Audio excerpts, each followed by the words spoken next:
100కు పైగా దీర్ఘకాలిక సమస్యలకు ఎటువంటి ఆపరేషన్ దుష్ప్రభావాలు లేకుండా హోమియోపతి చికిత్స.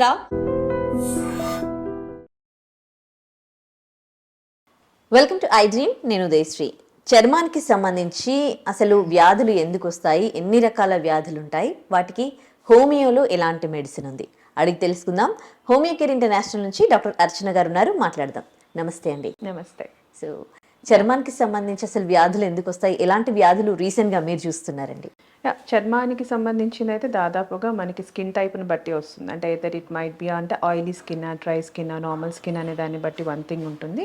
అంటే మోస్ట్లీ ఈ స్కిన్ టైప్స్ అంటే acute conditions of skin problems like acute dermatitis conditions కానీ, యాక్నే విషయం కానీ, డ్రై స్కిన్ కానీ, స్కేలీనెస్ ఎక్కువగా ఉండటం, ఇవన్నీ మనకి బేస్డ్ ఆన్ స్కిన్ టైప్ని బట్టి ఉంటుంది.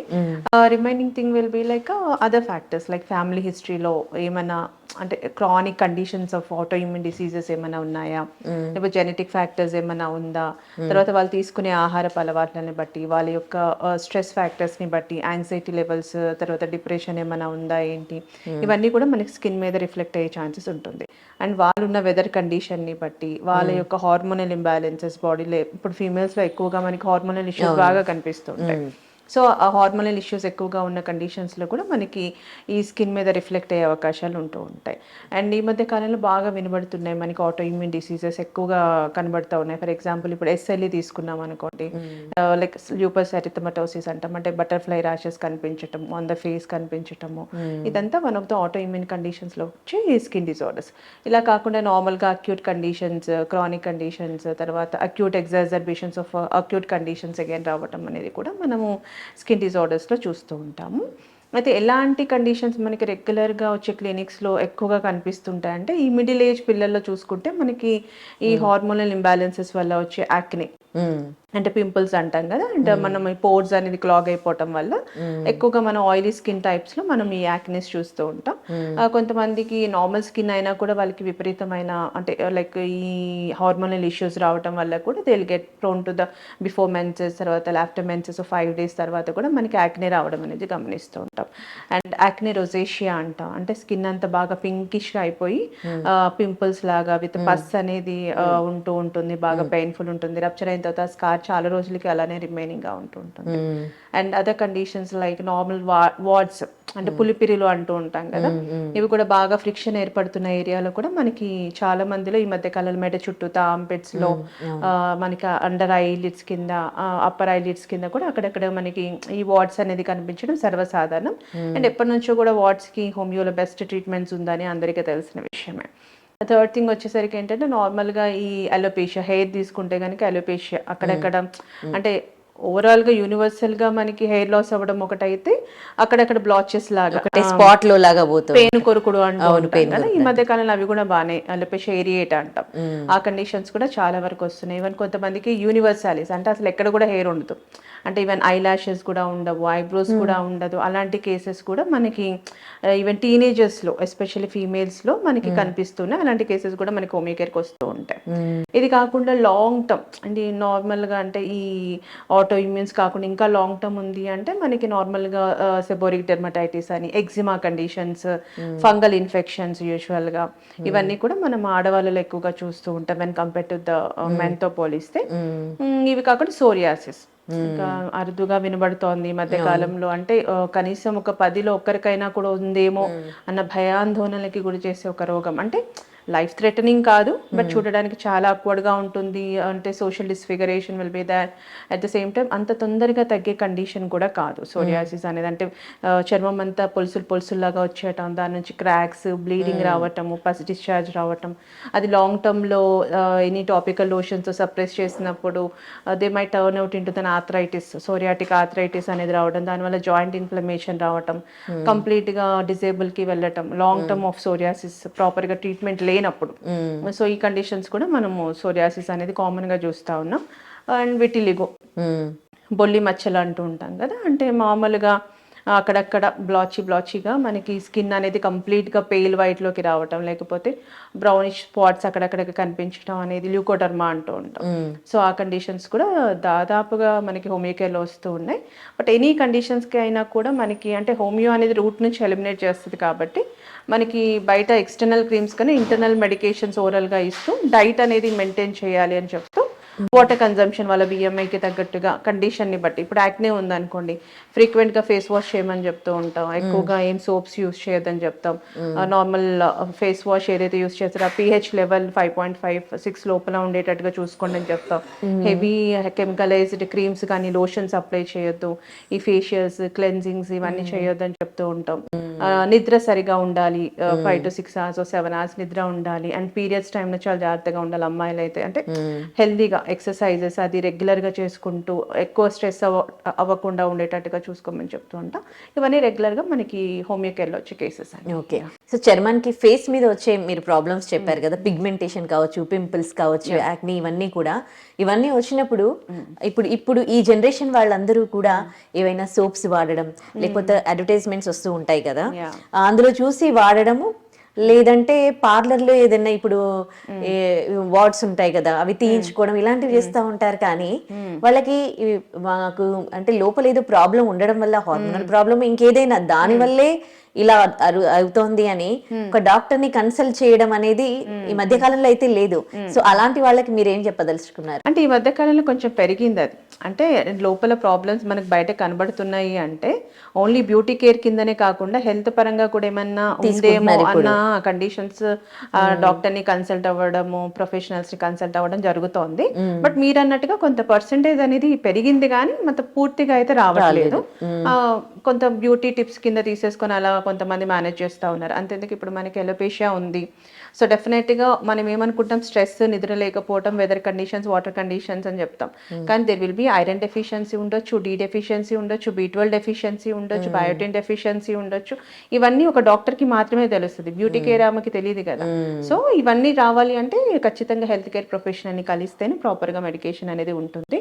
ప్రతి పేషెంట్ ఏంటి, if it is an acute conditions, if it is persisting for like ఒక 1 week 2 weeks మ్యాక్సిమం 1 month వరకు తగ్గట్లేదు అంటే మాత్రం ఇంటర్నల్గా ఏదైనా హెల్త్ ప్రాబ్లం ఉండొచ్చు అనేది తెలుసుకొని దానికి తగ్గట్టుగా ఎవరైతే బెస్ట్ అనేది చూసుకొని, ఇప్పుడు అంతా గూగులే కదా, ఎవ్రీథింగ్ ఇస్ దేర్.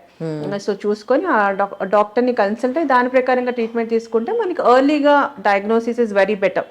అంటే తొందరగా డయాగ్నోసిస్ చేసామనుకోండి తొందరగా తగ్గిపోతుంది, రిపిటెన్సీ ఛాన్సెస్ ఉండదు. ఇప్పుడు యాక్నే రోజేషియా ఉంది, టైం టేకింగ్ ఏ, అంటే అంత తొందరగా వెళ్ళిపోదు. Minimum it takes 3 to 4 months also, even though it is an acute condition. అదే మన సోరియాసిస్ ఉంది, అదైతే ఇంకా ఆల్మోస్ట్ 2 years 3 years కూడా వింటర్ సీజన్స్ వాడుతూనే ఉండాలి, ఆటో ఇమ్యూన్స్ కాబట్టి. సో డిపెండ్స్ ఆన్ కండిషన్ ని బట్టి మనకి డాక్టర్కే తెలుస్తుంది ఎన్ని రోజుల్లో తగ్గుతుంది ఏంటనేది. కాబట్టి దాని ప్రకారం కలిసి తీసుకుంటేనే better. If it is like 1 week 2 weeks 3 weeks అంటే మనం ఇంట్లోనే అటు ఇటు చేసుకోవడం, లేదా బ్యూటీ టిప్స్ తీసుకోవడం చేసుకుంటే సరిపోతుంది. బట్ ఇంటర్నల్ గా బాడీ మెటబాలిజం సరిగా లేనప్పుడు బయట రిఫ్లెక్ట్ అయ్యేది స్కిన్నే కాబట్టి ఖచ్చితంగా దానికి తగ్గట్టుగానే ప్రికాషన్స్ తీసుకొని అంటే డాక్టర్ని కన్సల్ట్ అయ్యి మెడిసిన్స్ వాడితే బెటర్ అని నా సజెషన్. ఓకే, కొంతమందికి పిగ్మెంటేషన్ ఉంటుంది, ఇక్కడ చీక్స్ పైన ఇట్లా పెద్దగా వచ్చేసి అది పెరుగుతా పోతా ఉంటుంది. ఇంకా మేల్లో చూస్తే మనము మెన్లో ఇక్కడ పెద్ద ప్యాచెస్ లాగా కనిపిస్తూ ఉంటాయి. హోమియోలో వాటికి మెడిసిన్ ఉందా? అంటే డిపెండ్స్ ఆన్ కండిషన్, అది మనం ఏజ్ ఫ్యాక్టర్స్ చెప్తాం. అంటే కొంతమందికి ఓన్లీ ట్యానింగ్ వల్లనే ఉంటుంది, కొంతమందికి ఏంటంటే హార్మోనల్ ఇంబ్యాలెన్సెస్ వల్ల మనం hypo pigmented patches or hyper pigmented patches అంటూ ఉంటాం.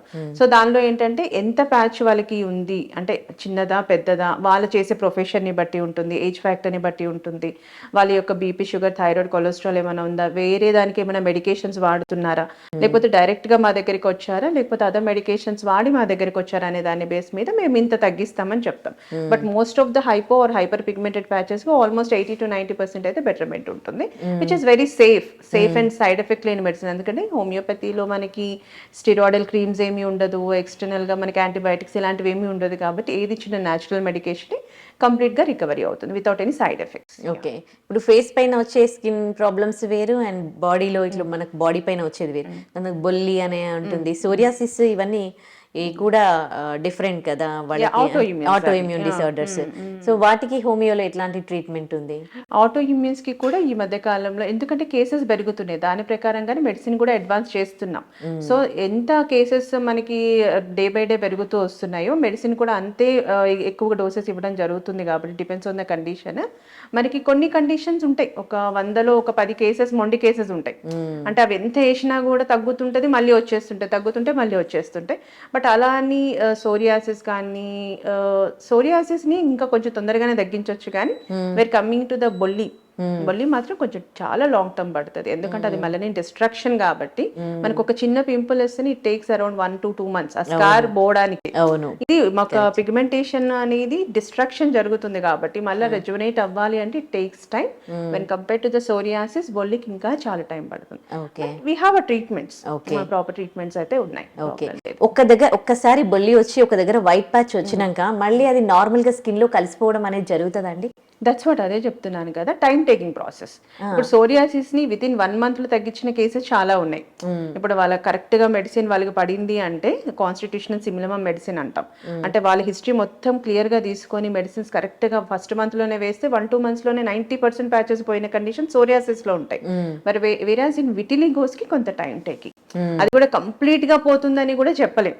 కొంచెం షేడ్ అవుట్ అవుతుంది, కొంత డైమెన్షన్ తగ్గుతుంది, కొత్త ప్యాచెస్ రాకుండా పోతాయి. If it is initial time అంటే అప్పుడే స్టార్ట్ అయింది మా దగ్గరకు వచ్చారు అంటే మాత్రం ఇంకో 90% ఎర్లీ స్టేజ్ లో వస్తే మాత్రం తొందరగా తగ్గుతుంది, కంప్లీట్ గా తగ్గే అవకాశాలు ఉంటాయి. ఓకే. సో వాటితో పాటు డైట్ లాంటివి ఏమైనా ఉంటాయి వాళ్ళకి? ఫుడ్ తినొద్దు ఇది అంటే depends on condition, skin condition ని బట్టి. ఇప్పుడు మనకి వాళ్ళ యొక్క డిసీజ్ ని బట్టి, ఇప్పుడు సోరియాసిస్ ఉంది, గ్లూటెన్ అవాయిడ్ చేయమని చెప్తాం, డైరీ ప్రోడక్ట్స్ అవాయిడ్ చేయమని చెప్తాము, నాన్ వెజిటేరియన్ తగ్గించమని చెప్తాము, వాటర్ కన్సంప్షన్ ఎక్కువ తీసుకోండి అని చెప్తూ ఉంటాం.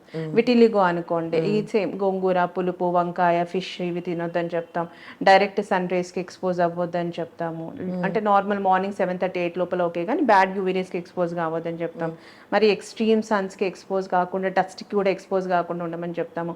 దానిలో కూడా బనానా, మిల్క్ ఇవన్నీ తినకూడదు, పులుపు ఎక్కువగా ఉన్నది తినకూడదు అని చెప్తాం. Diet is mandatory. But any auto immune conditions కి డైట్ వల్లనే పూర్తిగా తగ్గిపోతుంది అని ఏం చెప్పలేం. కాకపోతే 10 to 15% మనకి ఆ రిజల్ట్ అనేది కనిపిస్తుంది డైట్ చేసిన వాళ్ళలో, డైట్ చేయని వాళ్ళలో. ఓకే. మీరు ఏ ప్రాబ్లం చూసినా కానీ ఆటో ఇమ్యూన్ డిసార్డర్ అనేది ఉంటుంది కదా, అంటే ఇది డిస్టర్బ్ అయిందంటే రకరకాలుగా ఎఫెక్ట్ చేస్తుంది బాడీకి.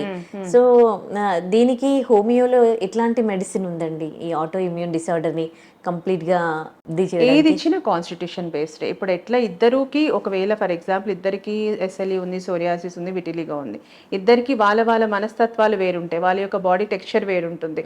వాళ్ళ హైట్ ఉండొచ్చు, లీన్ ఉండొచ్చు, థిన్ ఉండొచ్చు, ఒబీస్ ఉండొచ్చు, ఫెయిర్ ఉండొచ్చు, డార్క్ కాంప్లెక్షన్ ఉండొచ్చు. సో ఫిజికల్ గా చూస్తాము, మెంటల్ లెవెల్లో చూస్తాం, అండ్ డిసీజ్ లో కూడా సిమ్టమ్స్ అనేది డిఫరెంట్ గా ఉంటాయి. కొంతమందికి సోరియాసిస్ కూడా చిన్న చిన్న డాట్ గా ఉంటుంది, కొంతమందికి ఒకరికి పెద్ద ప్యాచ్ ఉంటుంది, కొంతమంది స్కేలీనెస్ ఎక్కువ ఉంటుంది, కొంతమందికి కట్టింగ్ అంటే కట్స్ ఎక్కువ ఉంటాయి, కొంతమందికి దాని నుంచి బ్లీడింగ్ వస్తుంది, కొంతమంది చీమ్ వస్తుంది, బాగా మండుతుంది, కొంతమందికి ఇచ్చింగ్ ఉండనే ఉండదు, కొంతమందికి ఇంటాలరబుల్ ఇచ్చింగ్ ఉంటుంది. So depends on symptomatic condition, depends on patient యొక్క ఫిజికల్ అండ్ మెంటల్ లెవెల్స్ ని తీసుకొని ఫ్యామిలీ హిస్టరీ అంటే ఉందా లేదా ఏంటి, అది ఏ టైప్ ఆఫ్ సోరియాసిస్ ని తీసుకొని మెడిసిన్స్ ఇస్తాం. సో అది ఆటో ఇమ్యూనా, నాన్ ఆటో ఇమ్యూన్ డిసీజా, అది చాలా క్రానిక్ కండిషనా లేకపోతే acute condition, we least bother about that. Patient యొక్క కండిషన్, డిసీజ్ యొక్క కండిషన్ అవి చూసి ఇస్తాం కాబట్టి దాదాపుగా తగ్గుతుంది. ఎందుకంటే homeopathy treats body as a whole, not only the disease. కాబట్టి రిపిటెన్సీ chances will be very less with homeopathy. Right, thank you so much. And for more videos, please subscribe to iDream. Please subscribe to iDream. Please subscribe iDream. And please subscribe to iDream. For more videos, subscribe to iDream. please like, share and subscribe to the channel. Congratulations, iDream. Subscribe to iDream. Subscribe to iDream. So subscribe to iDream Media. iDream ki iDream team andarki huge congratulations. Please subscribe iDream Media. Please subscribe to iDream. Subscribe iDream. Please subscribe to iDream. iDream అంటే నా కళల channel subscribe చేసుకున్న నోరు తిరుగుతలేదు, మీరైతే గంట గుర్తు కొట్టండి. For more such videos, please subscribe to iDream. Subscribe to iDream. Please subscribe to iDream. Please subscribe iDream Media. Please do subscribe to iDream. Please subscribe to iDream Media. For best entertainment and information, please subscribe iDream. And don't forget to subscribe to iDream.